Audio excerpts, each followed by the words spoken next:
Assalamualaikum warahmatullahi wabarakatuh. Hai semua, perkenalkan saya Syifa Nursiami Al-Dahra dengan NIM 4524091010. Saya dari kelas B, Prodi Psikolog Fakultas Psikolog Universitas Bosowa. Di kesempatan kali ini saya akan menerangkan tentang cara berpikir logis, kritis, kreatif, dan inovatif, serta memiliki rasa ingin tahu dan cinta ilmu. Berpikir logis, kritis, inovatif, dan kreatif adalah berpikir dan melakukan sesuatu secara kenyataan atau logis untuk menghasilkan cara atau hasil baru dan termutakhir dari apa yang telah dimiliki. Dari kegiatan berpikir inilah tumbuh ilmu pengetahuan dan industri. Akal memang berkecenderungan untuk memperoleh penemuan-penemuan yang tidak dipunyai sebelumnya. Karenanya, dengan akalnya manusia pun mempelajari kembali ilmu pengetahuan orang-orang terdahulu dan kemudian menambahnya dengan pengetahuan dan penemuan. Makna berpikir. Berpikir itu disebabkan oleh anugerah Tuhan kepada kita berupa otak. Dengan otak itulah manusia dapat dibedakan dengan makhluk-makhluk yang lain. Berpikir adalah suatu gejala mental yang bisa menghubungkan hal-hal yang kita ketahui.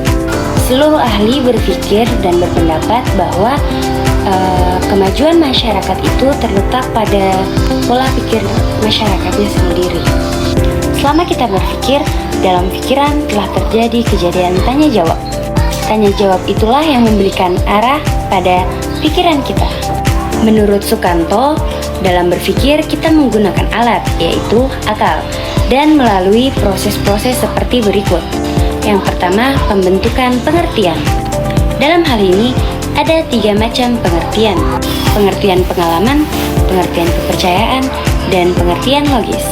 Yang kedua, pembentukan pendapat. Di sini pikiran kita menggabungkan dan menceraikan beberapa pengertian yang menjadi tanda khas dari pengertian itu. Yang ketiga, pembentukan keputusan. Di sini, semua gabungan pendapat dapat dibukukan menjadi suatu keputusan. Dan yang terakhir, pembentukan kesimpulan. Dari keputusan-keputusan tersebut dapat ditarik menjadi kesimpulan. Dan menurut Sukanto, macam-macam kesimpulan itu ada 3, yaitu induksi, deduksi, dan analogi. Intelijensi adalah sifat kecerdasan mental. Dengan intelijensi, orang-orang dapat membedakan mana yang pintar, mana yang bodoh, mana yang lambat, dan mana yang cepat. Ada intelijensi yang tinggi dan ada intelijensi yang rendah. Sukanto sendiri menyatakan bahwa ada beberapa faktor yang dapat mempengaruhi intelijensi, yaitu faktor pembawaan, faktor kematangan, faktor pembentukan, dan faktor minat. Erich Fromm menyatakan bahwa segala jenis kerja kreatif, orang yang menciptakannya dapat menyatukan dirinya dengan bendanya yang mewakilkan dunia di luar dirinya, seperti tukang kayu yang membuat meja dan tukang emas yang membuat perhiasan. Hal itu benar dalam kaitannya dengan pekerjaan produktif, yang di dalamnya kita rencanakan, produksi, dan lihat. Dengan demikian, kreatif berarti menciptakan ide-ide baru dan karya-karya yang dapat bermanfaat bagi orang lain. Pemikiran kreatif adalah pemikiran yang dapat menemukan hal-hal atau cara-cara baru yang berbeda dari yang biasa, dan pemikiran yang mampu mengemukakan ide atau gagasan yang memiliki nilai tambah atau manfaat. Pembahasan selanjutnya adalah rasa ingin tahu. Ingin tahu adalah sikap dan tindakan yang selalu berupaya untuk mengetahui lebih dalam dan meluas dari apa yang telah ia pelajari, lihat, dan dengar. Curious atau kuriositas adalah rasa ingin tahu, yaitu emosi yang dihubungkan dengan perilaku mengorek secara alamiah seperti eksplorasi, investigasi, dan belajar. Walaupun ingin tahu merupakan kemampuan bawaan makhluk hidup, ia tidak bisa dikategorikan sebagai naluri atau insting. Karena rasa keingintahuan bukan merupakan pola tindakan yang fixed. Ia lebih merupakan emosi dasar bawaan karena ingin tahu itu dapat diekspresikan dalam banyak cara. Sementara ekspresi insting itu lebih fixed dan kurang fleksibel. Kenapa manusia dan binatang itu memiliki rasa ingin tahu? Banyak aspek eksplorasi yang dimiliki oleh semua makhluk di bumi disebabkan ukuran mereka yang terbatas, sementara mereka perlu makan. Maka, ketika mereka keluar dan terus keluar mencari sumber makanan, terjadilah eksplorasi. Untuk eksplorasi inilah rasa ingin tahu menjadi pembakar yang utama. Rasa ingin tahu yang kuat merupakan motivasi utama oleh semua ilmuwan. Di dalam otak, rasa ingin tahu ini membuat bekerjanya kedua jenis otak, yaitu otak kanan dan otak kiri. Yang satu adalah kemampuan untuk memahami dan mengantisipasi informasi. Sedang yang lain adalah menguatkannya dan mengencangkan memori jangka panjang untuk informasi baru yang mengejutkan. Dan yang terakhir adalah cinta ilmu. Cinta ilmu adalah cara berpikir, bersikap, dan berbuat yang menunjukkan kesetiaan, kepedulian, dan penghargaan yang tinggi terhadap pengetahuan. Manusia itu, waktu pertama kali dilahirkan atau menampakkan dirinya ke bumi, mereka semua masih kosong akan ilmu.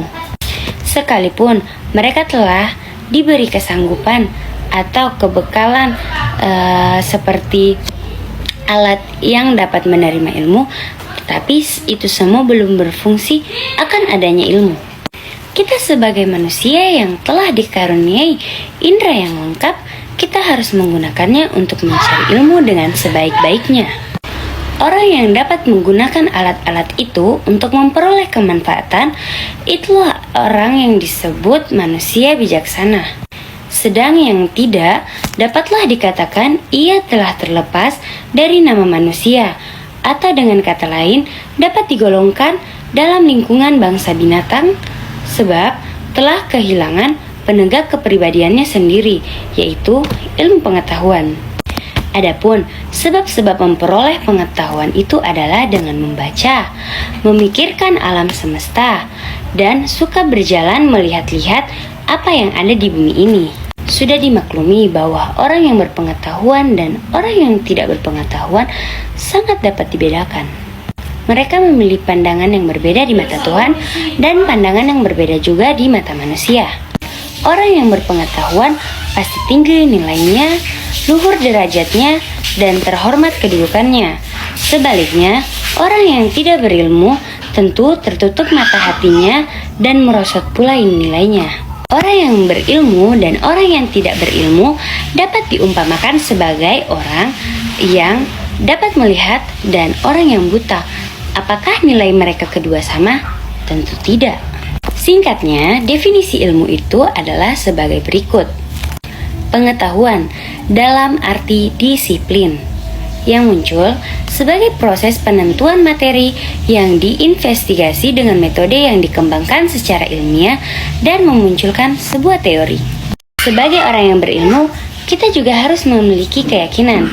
Dengan keyakinan atas ilmu itulah, para pencinta ilmu siap mengorbankan diri mereka.